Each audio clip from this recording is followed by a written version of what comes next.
Mantan Menko Polhukam, Mahfud MD ikut menanggapi konflik yang terjadi di internal pengurus besar Nahdlatul Ulama, PBNU. Kini PBNU terdapat dua kubu setelah rapat harian Syuriah PBNU pada tanggal 20 November tahun 2025 memutuskan Kiai Haji Yahya Kholil Stakuf, Gus Yahya, tak lagi menjadi Ketua Umum PBNU. Mahfud MD menilai dalam situasi seperti ini, maka penyelesaiannya hanya bisa melalui Muktamar NU. Pasalnya saat ini dua kubu yang berselisih ini sama-sama mengklaim dirinya sebagai pemimpin PBNU. Sementara itu PBNU tidak bisa terus berjalan dengan dua pihak pemimpin yang kedudukannya sejajar. Ya, menurut saya situasi seperti ini penyelesaiannya memang sudah harus muktamar. Harus muktamar, enggak bisa tidak muktamar. Karena apa? Kubu Kiai Miftah sudah menganggap Yahya dipecat. Sementara kubu Yahya menghendakkan pemecatan dasar sehingga dua-duanya jalan. Padahal dua-duanya ini pilar sejajar, kata Mahfud dalam program Terus Terang di kanal YouTube resmi Mahfud MD Official, Selasa, tanggal 23 Desember tahun 2025. Mahfud menyebut keputusan strategis di PBNU pada dasarnya harus ditandatangani oleh Syuriah dan Tanfiziyah. Namun saat ini justru terjadi konflik internal yang membuat Syuriah dan Tanfiziyah menjadi dua kubu yang berbeda. Syuriah dan Tanfiziyah adalah dua pilar utama dalam struktur kepengurusan Nahdlatul Ulama, NU, di mana Syuriah, Dewan Ulama, adalah pimpinan tertinggi yang menetapkan kebijakan dan mengawasi. Sementara Tanfiziyah, pelaksana, adalah jajaran eksekutif harian yang menjalankan kebijakan tersebut, dipimpin oleh ketua umum, dengan hubungan simbiosis seperti ruh dan jasad bagi organisasi.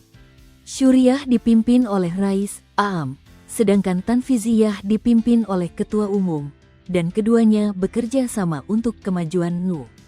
Menurut hukum administrasi pilar sejajar apa?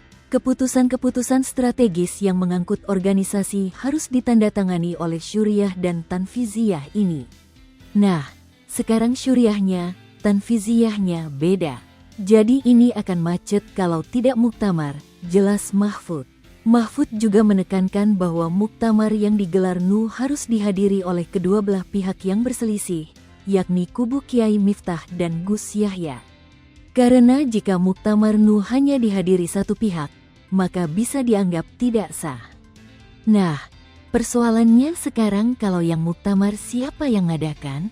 Iya kan? Kubunya Kiai Miftah sudah mengatakan akan melakukan muktamar. Lah muktamar itu bisa dianggap tidak sah. Secara hukum kalau kubu Yahya enggak mengakui, kubu Yahya bilang saya mau muktamar sendiri gitu. Nah ini juga tidak sah kalau ini tidak mengakui. Kan macet ini macet, jelas Mahfud. Mantan Ketua MK itu menilai seluruh warga Nahdliyin, pengikut NU, pasti sedih melihat situasi kepengurusan PBNU yang terpecah seperti saat ini. Apalagi NU adalah salah satu organisasi Islam yang menjadi pilar kebersatuan bangsa di Indonesia. NU juga merupakan organisasi Islam yang cukup besar di Indonesia. Sehingga ya kita semua warga Nahdliyin dan seluruh simpatisannya yaitu, ya sedih banget melihat situasi seperti ini. Padahal NU ini kan salah satu pilar ya, pilar kebersatuan bangsa, pilar apa? Kosmopolitanisme, pilar pluralisme yang memang sangat dibutuhkan oleh ideologi negara kita Pancasila. Tanpa menghilangkan keislaman dia menguatkan keindonesiaan tanpa melemahkan keislaman. Sehingga Indonesia itu terajut dalam satu bangsa. Itu kan pilarnya NU, Muhammadiyah kalau sekarang. Sekarang pilar yang paling utama semuanya iya sih menjadi penguat, tapi yang paling utama kan NU dan Muhammadiyah. Nah, kalau NU-nya begini kan susah nih. Lalu gimana? Nah, oleh sebab itu karena penyelesaiannya harus muktamar, imbuh Mahfud. Perlu libatkan kiai sepuh yang netral untuk kendalikan muktamar NU. Mahfud MD menambahkan, muktamar NU harus digelar atas persetujuan bersama, agar nantinya hasil keputusan muktamar bisa disetujui oleh semua pihak. Setelah diadakan muktamar, semua pihak juga harus bisa tunduk dan menaati keputusan muktamar tersebut. Saya kira keputusan Mubes Alim Ulama NU yang terakhir di Lirboyo, paralel dengan keputusan Mubes warga NU di Ciganjur di Jakarta kemarin. Itu harus diadakan muktamar yang disetujui bersama.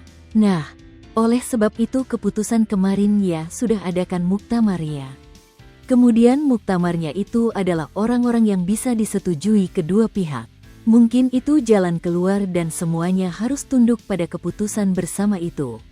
Nah, muktamar itu silakan gitu, silakan mau bicara apa. Kalau saya dengan Gus Nadir kemarin kan sebaiknya di muktamar itu agenda utamanya memperbaiki ADART, jelas Mahfud. Selain itu, bisa juga melibatkan kiai-kiai sepuh yang bisa netral dalam konflik PBNU ini untuk mengendalikan muktamar NU nanti. Iya, kalau bisa begitu ya mari kita doronglah.